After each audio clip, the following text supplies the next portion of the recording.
Saya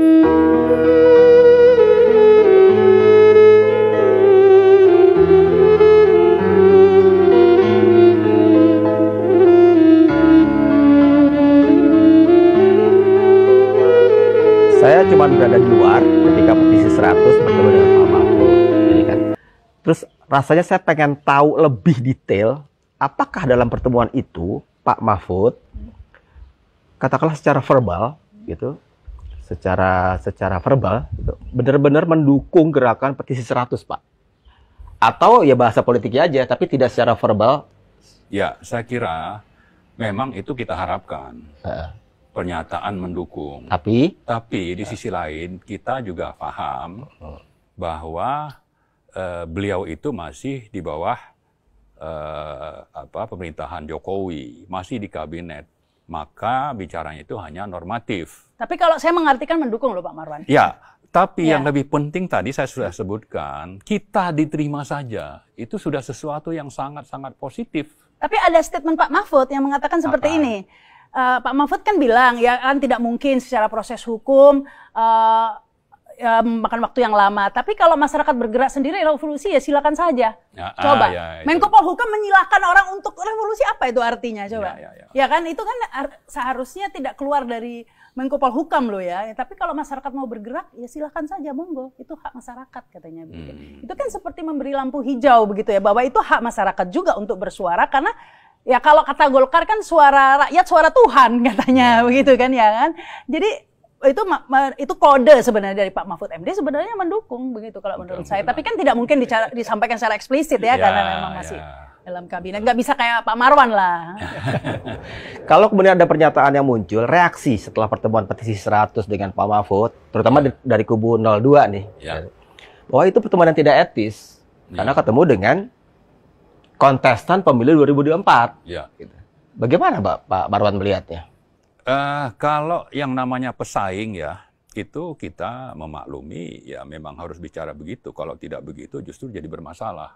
Jadi kita maklum itu.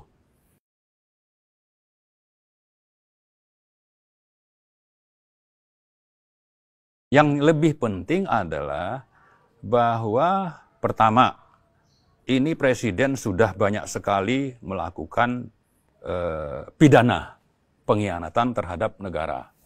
Kemudian kalau pengkhianat ini didukung oleh paslon 2, berarti paslon 2 ini mendukung pengkhianat.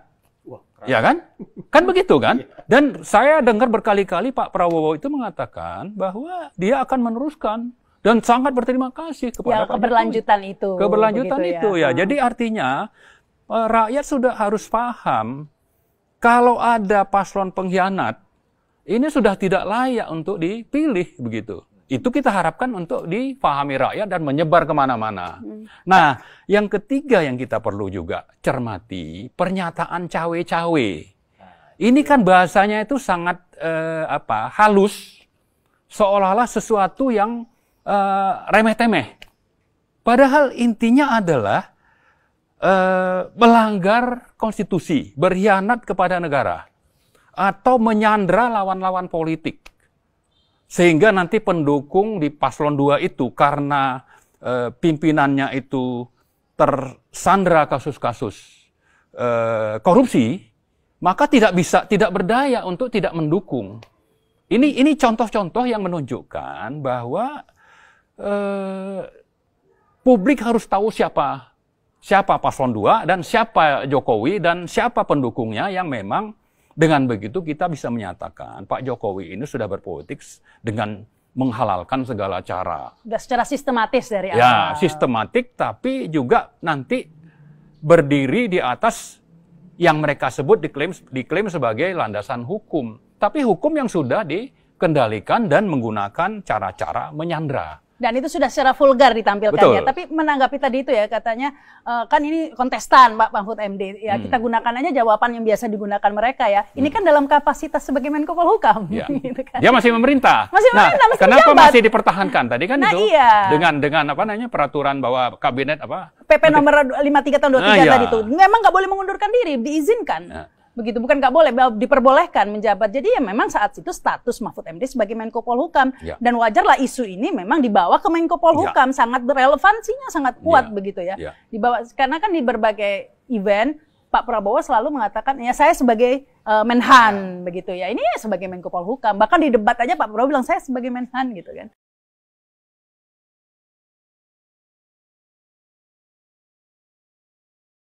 Kita berharap ya pemilu ini nanti bebas dari kepentingan politik dinastinya Jokowi, ya, bebas dari pemilu curang dan sebagainya, supaya hasilnya itu memang sesuai dengan harapan mayoritas rakyat dan sesuai dengan aturan main. Tapi kalau ini tidak pernah disuarakan atau malah rakyat itu mendengar counter dari pendukung-pendukung Jokowi, yang saya kira ada 2 profesor misalnya yang bersuara, ini sangat mengerikan jadinya gitu.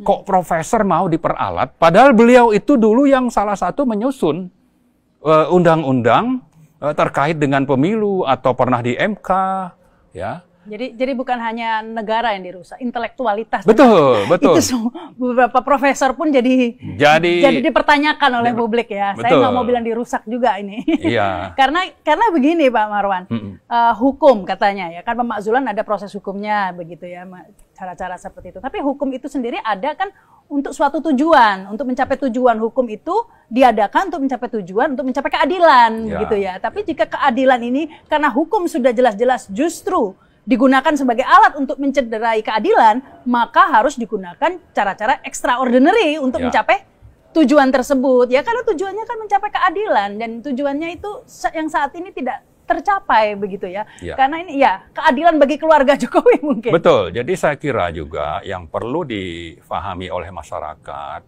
seandainya tidak bisa terjadi proses pemakzulan itu melalui DPR MPR, toh kita punya beberapa fakta lapangan yang menunjukkan bagaimana Bung Karno itu diturunkan bukan lewat MPR. Pak Harto juga sama, Gus Dur juga sama. Kenapa? Karena memang hukum harus ditegakkan, bukan bicara politik yang dominan. Nah ini juga sama.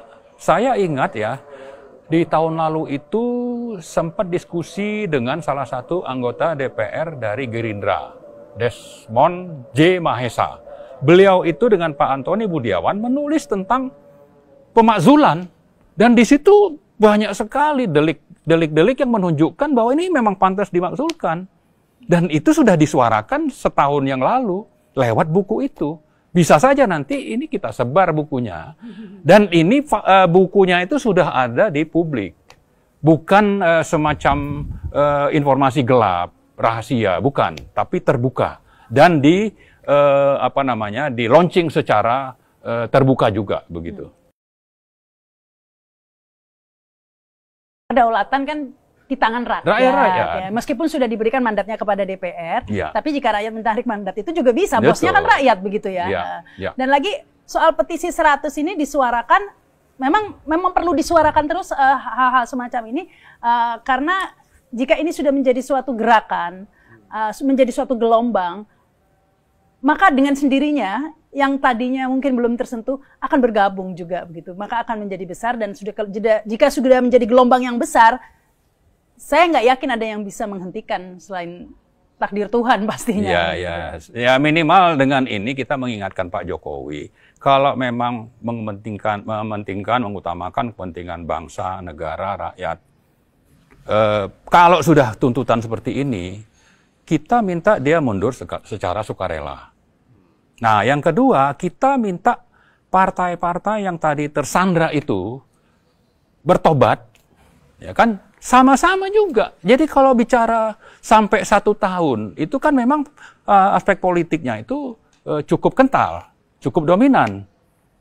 Maka kalau memang banyak yang sadar, persyaratan misalnya harus sekian persen atau 2/3 atau apa itu yang diatur dalam pasal 7B ya, itu bisa terpenuhi, bisa dalam 1 bulan kalau mereka tobat gitu. Tapi mereka akan tobat kok. At the end akan others will follow gitu kan. Kalau sudah menjadi besar pasti ngikut juga begitu. Kan? Nah, tapi dengan fakta-fakta hukum yang kita sebutkan ini, minimal saya ingin mengajak rakyat itu untuk tidak mendukung partai-partai yang mendukung pengkhianat terhadap